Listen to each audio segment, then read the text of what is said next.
Now, this story is really sad. It's in a lot of ways heartbreaking, and it has a couple of twists and turns. So there was a flyer put up in a Cleveland State University that is devastating. So let me tell you about it. The flyer was posted last week on a billboard in CSU's main classroom building, according to Cleveland's Plain Dealer newspaper. It reportedly appeared the same day that the university's first LGBTQ center opened its doors. So now, I'm off the kids and earmuff the kids because this is sensitive, terrible stuff, as you're kind of seeing on the graphic next to me, but let me show it to you in full.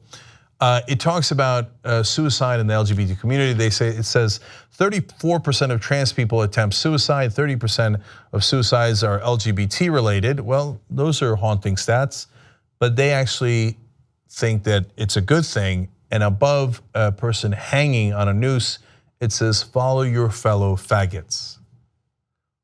Wow.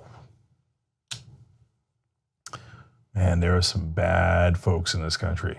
Okay, at the bottom of the poster, the words "fascist solutions" were printed. No individual or group has claimed responsibility. A similar flyer was spotted in Houston earlier this year. Obviously, I don't know who did it. If we did, there might not be any consequences. So that's another interesting part of this story. They did take him down, but only because they said, the University Director of Communications and Media Relations said, because proper posting procedure was not followed. The reason it was taken down was because of posting etiquette at the university? Well, it turns out that the leaders of the university might believe that it is protected speech.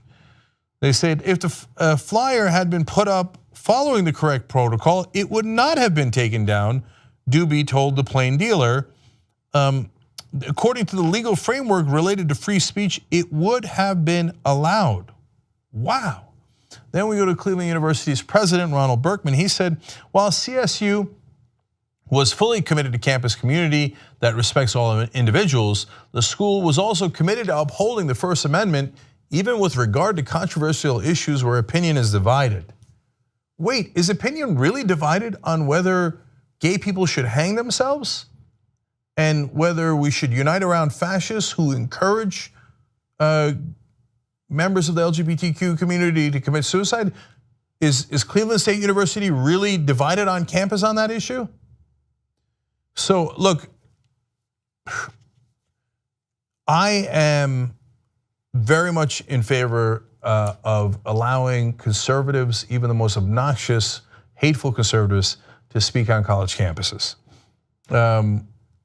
I fervently believe in the First Amendment. I think some of the hate speech laws sometimes on campuses or rules cross a line, and I think that a lot more speech should be allowed than some groups argue for. But at some point, you do get to hate speech, and it does get to intimidate some other people in the community.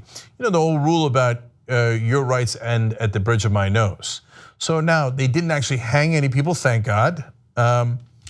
But when you encourage hangings, we're getting pretty close.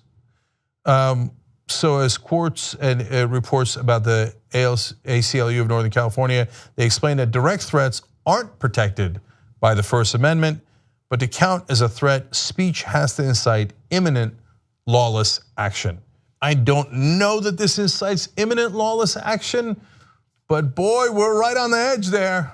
And I don't know, they're a public university, and so they have to respect the First Amendment. It's not a private university. They can't set their own rules in that regard. But so that is one enormous issue, and I think it's a really interesting one. And I think that if anything was to be classified as hate speech, this would be right up there. And I think there's a great case to be made for that. The other thing is that, we've gotten so divided that people are putting up posters like this in this country. Wow. And by the way, unsurprisingly, they actually got the numbers wrong. It's actually worse than they said. A 2014 study found that 46% of transgender men and 42% of transgender women in the United States had attempted suicide, compared with just 4.6% of the overall US population. In a 2011 study, 44% of bisexual youth reported thinking about suicide at least once in the previous 30 days. Man, those are stunning numbers and horrible, haunting numbers. And I think all decent people would want to change that. I was just on a panel the other night with as transgender activists. And for you animals out there who are right-wing and think, oh, you know what, we should encourage them to hang themselves and they're not real people and they shouldn't have the same rights as us. I got news for you. Yes, they are fellow human beings. They are made of flesh and blood and they care and they have families, they have loved ones. To root for your fellow man to do that to themselves and to kill themselves, man, that is a level of hatred that is hard to comprehend. But here we are in the year 2017 in the United States of America. Help us build independent media together. Come join us, tytnetwork.com/join.